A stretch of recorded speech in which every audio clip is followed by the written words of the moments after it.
our third of 4 polling questions asks attendees to indicate what your organization's top challenges are when it comes to digital transformation. As with our second of 4 polling questions, we do ask that you select any of the choices that apply, or at least one choice, and then click on the Submit button so that we can record your response. From top to bottom, the choices are outdated technology, for example, legacy databases, cultural resistance, for example, employees concerned their jobs will be eliminated,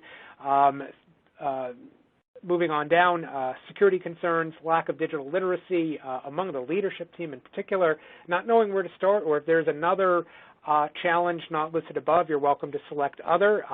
What we'll do, as with our second polling question and our first as well, is give attendees enough time to respond. Also, as a reminder, I did want to note that as a token of appreciation for attending our webinar, AdLib, the sponsor of our webinar, will provide a free ebook about how intelligent enterprises manage risks. That will be available within the audience console later this week, when this webinar is available on demand later this week within the past webinar section of CFO.com. So just a reminder, and I will note that toward the end of our webinar as well. I want to reveal how attendees have responded to our third of 4 polling questions, and what we can see is that, again, keeping in mind that percentages can total more than 100 because attendees can select more than one choice, majority, relatively slim majority, indicating outdated technology, that is legacy databases. Next most prevalent response, cultural resistance, and then lack of digital literacy among the leadership team. Those appear to be the top responses. Again, just to recap, top challenges: outdated technology, legacy databases, for example, but outdated technology in general, cultural resistance, and then lack of digital literacy among the leadership team. So in that context, I want to ask our distinguished guests now to indicate, I'd love to hear your thoughts now about what the most significant challenges finance leaders are experiencing with keeping track of contract risk exposure, regulatory change management, and this can be global, of course. Brexit comes to mind, for example, and of course performance obligations when recognizing revenue. Going from the general to the specific. I want to pose this question first to Chris, then Nate, then Gareth, and then Scott, and love to hear your thoughts. Again, starting with Chris, then Nate, then Gareth, and then Scott. Great. I think that poll question, when I saw the top answer being outdated technology, it reminds me a lot of the financial services where you have large legacy applications that, changing them is kind of like trying to uproot a tree by pulling from the top leaf. Very difficult to do because its roots are embedded in everything that's going on in the organization. So I think that's risky when you've got those old legacy platforms. So it's an interesting question. But one of the things when I look at the biggest challenges, I kind of break it down into a few parts in my head. And really, whenever any challenge comes about, you need to understand, okay, what's the event? Where does it impact me? And how do I get the data? The final question you might ask yourself as you're doing it, and to be more strategic, is, as part of this exercise, the data that I'm using, is it useful outside of my current use case? So when anything comes in, like a risk event, or let's talk about that. You talk about Brexit as a change, or you talk about COVID, which is an event, risk event. So they have a tendency not to always follow a schedule, and usually they're disruptors of your process. So you have a way of doing things, you're in your process, and this disruptor comes along. So, as Nate, it impacts supply chains, and I know you can talk all about that. When I look at COVID, travel, business operations, cash flows, revenue, write-offs, everything came into scope with COVID. And I think that, you have to look at your contracts and say, for the unique scenario that I'm in, what clauses impact me and what should I do accordingly? So finance really plays a key role, I think, in risk and modeling, especially as it relates to cash, right? So traditionally, we've done approaches in finance where you model based on assumptions. You use, okay, what if I move my receivables from 60 to 90 days and I have 10% bad debts and I increase my provisions? What does that look like? How does that impact my covenants on any loans I may have or any scenarios? So to make those assumptions is quite easy because you're dealing with broad assumptions and known facts. But the challenge is really to manage risk and get the team organized and mitigating that from possibly happening. You need more data to I guess really push out to your first line or your business teams and your business partners to say, of this modeled risk, what can I do to mitigate a disaster for our firm? So an example may be contracts where you are exposed to force majeure. So what does this mean? How does it impact my cash receipts? Will I have to write off this revenue, or will I even be able to recognize this revenue?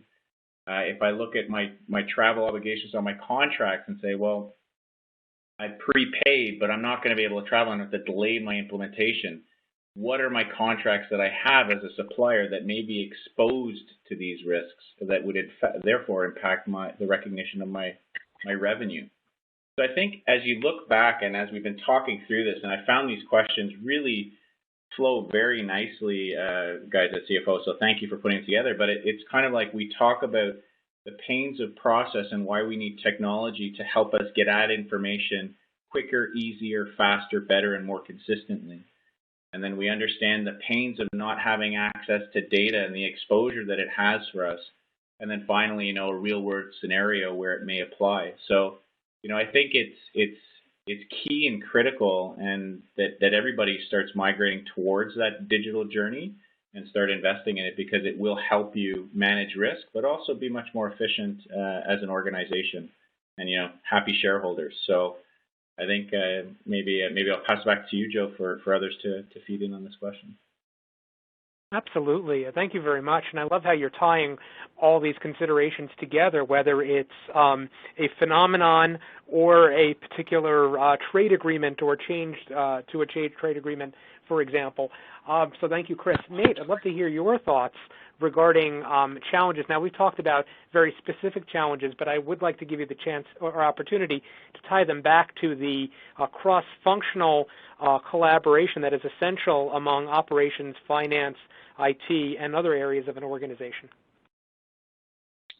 Sure. Thanks, Joe. Yeah, when we talk about specifically on the topic of recognizing revenue over the years, we've worked with a number of companies really to assess and analyze their accounting processes in correlation to contract performance. Can relate on both sides of the customer and the supplier. Contracts certainly don't come free.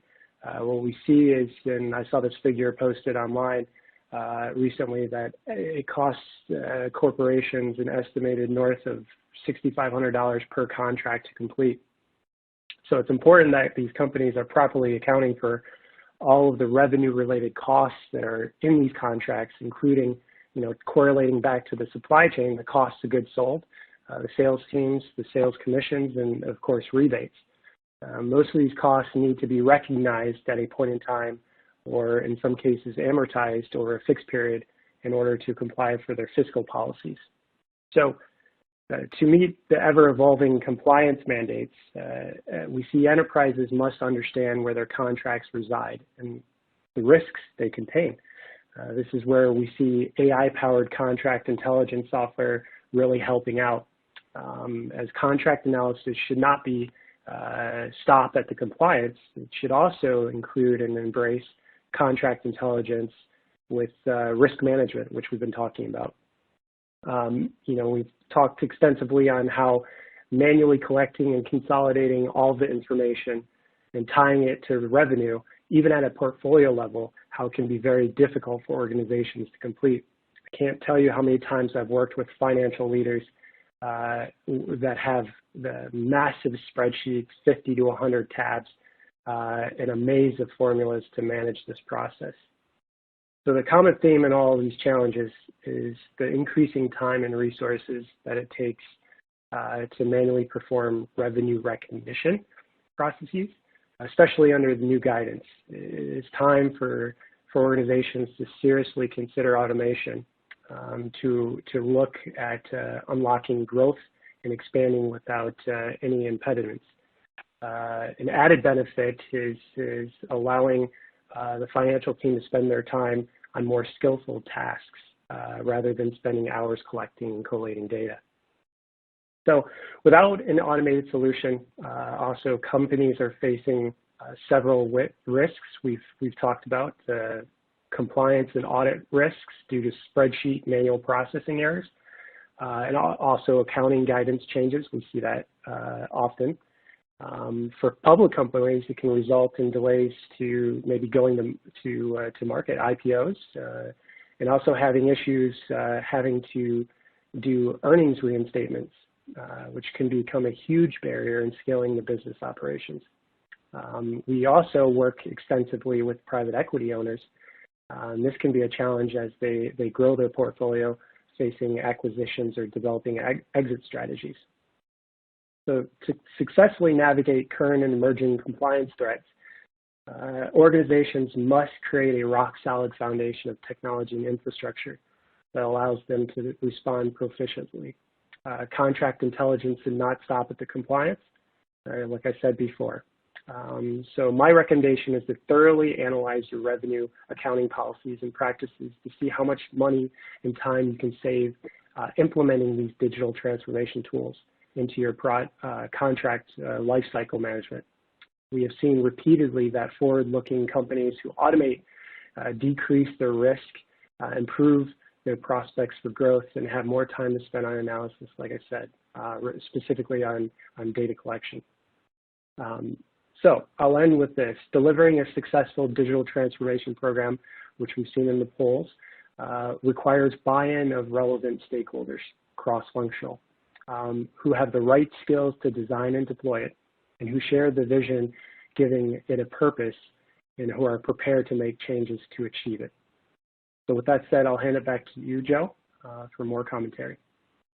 Thank you very much, Nate and Chris. Certainly, automation working hand in hand, and especially given the specific risks of non-compliance, and of course the benefits of making sure that revenue recognition is not only accurate but supports an organization's goals. So, in the time that we have left, before we pose our fourth polling question, Gareth, I'd love to hear your thoughts, and then Scott. Sure. Yeah. I mean, I guess to contrast experience of my previous role and then almost the role before that one, when acting as CEO for a tech business, we'd acquired many businesses that comprised the group that I ran. Each of those groups brought its own contracts with them in terms of own sales contracts. Even the businesses we've grown within our parent company, it wasn't one contract, right? It's 4 different riders and, a variation agreement and so on. Then you have clients that insist that it's on their paper and so on and so on. And then when it comes to negotiation, in the 24th hour, you'd be agreeing things. You have a meeting to explain or justify to yourself why you're changing something. Heaven knows where all these documents were residing, and that clearly impacts the value of that business when it comes to selling, right? I mean, from a divestment point of view or refinancing, to the extent that you can't explain or demonstrate consistency in your language, or that you're managing those contractual risks, that's going to impact the value of your business, no question. But on the other hand, when I was in a previous role where I was also doing the selling of the work, I might have variations in contract, but I would follow policy and I'd be absolutely comfortable I was doing the right thing.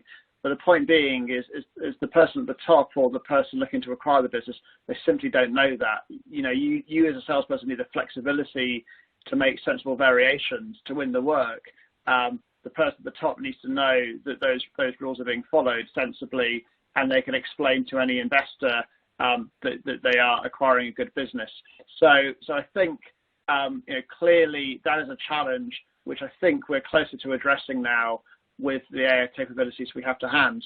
But just then following back to the survey and the poll, I mean, Chris mentioned or was reflecting on the challenge people say about data technology. The point below that was culture as a blocker. And that people may like that for many reasons. One cultural problem I see is simply, do we trust AI? And my closing thought on that is, as I said earlier, this isn't about AI being the complete answer, but it would be, in that last role, having at my fingertips an AI capability that will allow at least to do a scan or an understanding of the contracts that we might want to take more closer attention to, or if I'm part of a team buying out a business, again, is having that capability to better understand which contracts we take greater care of or pay more attention to when working out the value of that business. At that point, Joe, I'll hand back to you. Thank you very much, Gareth and Chris and Nate. And before we pose our fourth polling question, before we wrap up thereafter, Scott, I just want to briefly hear your thoughts as well. Yeah, I just want to respect the time here, too. All very interesting and relevant points, and especially, Gareth, just listening to you, we've seen this a lot, too, right? The tie back to the polling question, that outdated technology and cultural resistance are a couple of the big challenges, right? And I hadn't really been thinking of those. I was thinking the answers to this question were more the external challenges, right? The ever-changing regulatory environment, some of the risks of fines, the performance obligation opportunities, all those sorts of things are external challenges for people. But you're quite right. Quite often it starts with the internal challenges. And the fear of the unknown, I suppose, right? The fact that most organizations are saddled with lots of legacy systems and technologies. But the good news is that you don't have to do a full wholesale rip and replace. You can actually live with the systems that you've got as you're transitioning over time and still get some of the benefits. There are technologies out there that can actually work with some of your legacy systems, processes, and technologies and still gain some of these benefits and still help you make that transition. So, it's not all doom and gloom. Obviously, we want to manage the risk, and that's a key consideration for anybody in finance. But as Nate was highlighting, it's not just about compliance. It's not just about managing the risk. It's about actually turning that into real opportunity. There's a bit of a carrot and stick here, right? The stick is the compliance, the risk, the fines, all the things that you need to be concerned with, and visibility into your data, contractual or otherwise, is essential for that. But then moving beyond that, there's actually a lot of opportunity in that content as well. Gareth and Chris were touching on M&A. It's not just understanding the risk in an acquisition. It's also you've acquired that asset for a reason. How quickly can you get to that IP, that value that's in there? And that's, again, all about access, rapid access to the data that's in there. And these technologies are able to do that for you. So I'll stop there because I know we've got to do our last question and move on. But thank you, everybody.